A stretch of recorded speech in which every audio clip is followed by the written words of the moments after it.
What if I told you that coaches like Sean Payton, Bill Belichick, and Mike McCarthy, who have won Super Bowls with Hall of Fame quarterbacks, need to walk out the door at the same time that the QB does? Because for the longest time, we as the public and the media have been under the assumption that those coaches are the straw that stirs the drink. What we're finding out now, as Payton, McCarthy, and Belichick, as they all try to pivot into this second act, it's not looking good. They're looking hella incompetent. Belichick's getting beat by 30 in back-to-back games. McCarthy and Payton are calling plays that seem to be popular in the early 2000s, and they seem to not be able to step out of the place where they think that they are an offensive or a defensive genius.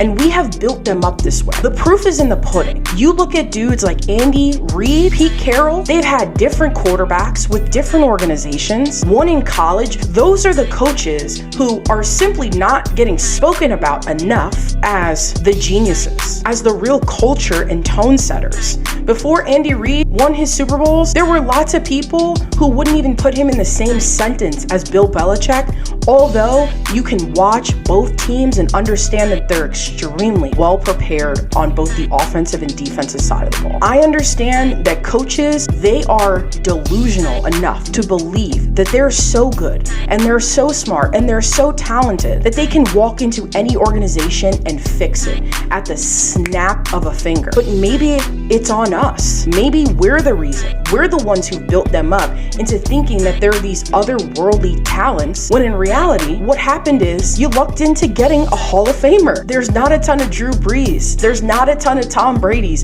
growing on trees, and that is very evident. Sean Payton in Denver is making asinine mistakes, playing in a real division for the first time in his career, and he's giving points away to the team that just won the Super Bowl and has Patrick Mahomes. We have no idea if those things would have happened in New Orleans because he had Drew Brees at the helm, a real professional and grown up. I think it's time for us to step back and stop building these dudes up. And for the sake of their legacy, they need to walk out the door, because what's happening now, their legacy in a really, really bad position. So now the conversation is, sure, in New Orleans, they traded draft picks to get him, and now he doesn't know when to call a timeout. I think it's time that we really start normalizing this conversation, because at the end of the day, the dudes who are on the field are the ones that make the plays. And also, you can't tell me that Sean Payton shouldn't have won multiple Super Bowls with Drew Brees. That dude has been underperforming for a very long time.